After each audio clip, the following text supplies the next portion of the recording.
एक बहुत ही प्राचीन कहानी है। पुराने काशी में एक व्यक्ति था जिसमें आत्मज्ञान, आत्म साक्षात्कार प्राप्त करने की बड़ी लालसा थी। उसकी पूरी खोज एक ऐसे गुरु की तलाश में थी जो उसे ध्यान सिखा सके। वह बहुत भटका एक अच्छे गुरु की तलाश में।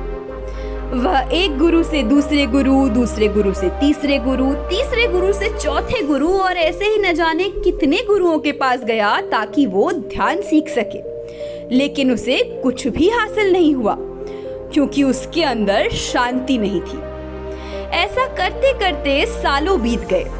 अब वह आदमी थक चुका था, हताश हो चुका था क्योंकि उसकी तलाश तो पूरी ही नहीं हो रही थी। फिर किसी ने उसे कहा कि अगर तुम सच में गुरु को खोजना चाहते हो तो तुम्हें हिमालय जाना होगा। कहते हैं हिमालय की दुर्गम पहाड़ियों में एक योगी रहता है।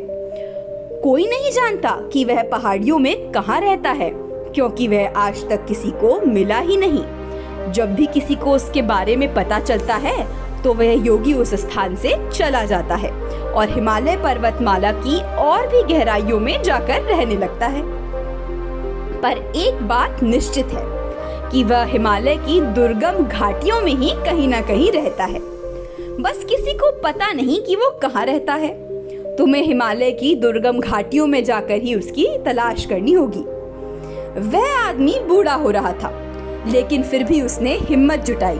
उसने हिमालय की यात्रा के खर्च के लिए 2 साल तक मेहनत करके धन इकट्ठा किया और उसके बाद उस व्यक्ति ने यात्रा शुरू की। उसने प्रारंभिक कुछ यात्राएं ऊंटों पर सवार होकर की, फिर घोड़ों पर, और अब वह हिमालय की तलहटी तक पहुंच चुका था, जहां अब ऊपर पहाड़ों में उसे पैदल ही चढ़कर जाना था। वहां उसने हिमालय की निचली घाटियों में रहने वाले बहुत से स्थानीय लोगों से उस रहस्यमयी योगी के बारे में पूछताछ की।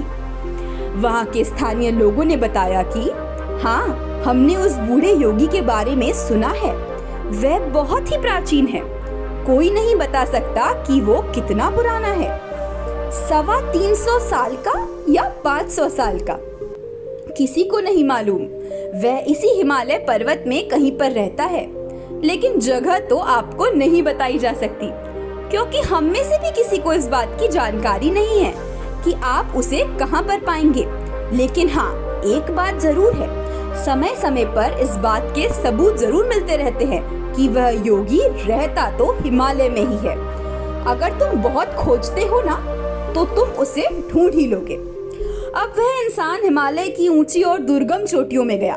उसने हिमालय की एक चोटी में ढूंढा, फिर दूसरी चोटी में ढूंढा, फिर तीसरी में, और ऐसे ही वह उस योगी को ढूंढता रहा और इस तरह योगी को खोजते हुए सालों बीत गए। उस व्यक्ति को हिमालय में घूमते हुए सालों बीत गए, लेकिन वह अभी भी उस योगी की खोज में लगा हुआ था। वह ढूंढता ही जा रहा था। उसने खोजा और खोजा और खोजा और अब वह बहुत ही ज्यादा थक चुका था। कई बार तो उसकी मरने जैसी हालत हो जाती थी। वह जंगली फल, पत्तों और घास के भरोसे जिंदा था। वह बहुत ही ज्यादा दुर्बल हो चुका था, पतला हो चुका था, उसकी हड्डियां दिखने लगी थी, लेकिन फिर भी वह खोज में जुटा रहा। उसका इरादा पक्का था कि उसे रहस्यमय योगी को खोजना ही है, भले ही इस खोज में उसकी जान ही क्यों ना चली जाए। ये उसे मंजूर था। लेकिन क्या आप सोच सकते हैं कि एक दिन उसके साथ क्या हुआ? एक दिन उसने एक छोटी सी झोपड़ी, एक घास की कुटिया देखी। वह इतना थक चुका था, इतना ज्यादा थक चुका था कि वह चल भी नहीं पा रहा था। वह लगभग घसीटते हुए उस कुटिया तक जा पहुंचा। उस कुटिया में कोई दरवाजा नहीं था। उसने अंदर देखा, अंदर कोई भी व्यक्ति मौजूद नहीं था और इस कुटिया को देखकर ऐसा लग रहा था मानो सालों से इस कुटिया में कोई नहीं गया। इस इंसान को लगा शायद वो योगी अब इस दुनिया में नहीं रहा। आप सोच सकते हैं कि उस इंसान को अपनी कितनी बड़ी हार महसूस हुई होगी। वह जमीन पर गिर पड़ा। बड़ी थकान से उसने सांस को बाहर छोड़ते हुए कहा, मैं हार मानता हूँ। वह वहाँ हिमालय की ठंडी हवा में सूरज के नीचे लेटा हुआ था। अब उसके अंदर से किसी भी प्रकार की तलाश की सारी उम्मीद, सारी आशा खत्म हो चुकी थी। सारे विचार खत्म हो चुके थे। वह अब बस शांति से लेटा हुआ था और जिंदगी में उसे इतना आनंद महसूस होने लगा था जितना उसने कभी महसूस नहीं किया था। अचानक से उसे हल्कापन महसूस होने लगा। सभी विचार गायब हो गए। अचानक उसे लगने लगा जैसे वो इस दुनिया में ही नहीं था। उसका शरीर, उसकी आत्मा, मानो दोनों अलग अलग चीजें हैं। ये सब उसके साथ पहली बार हो रहा था। क्यों? क्योंकि उसने कुछ भी नहीं किया था। वह बस खुद के भीतर देख रहा था। फिर अचानक उसे महसूस हुआ कि उसके ऊपर कोई झुका हुआ है। उसने आंखें खोली तो क्या देखा? सामने एक बहुत ही तेजस्वी आंखों वाला, एक बहुत ही प्राचीन व्यक्ति खड़ा हुआ है, जिसे देखकर लग रहा था कि यह सैकड़ों सालों से यहीं पहाड़ों में रह रहा है।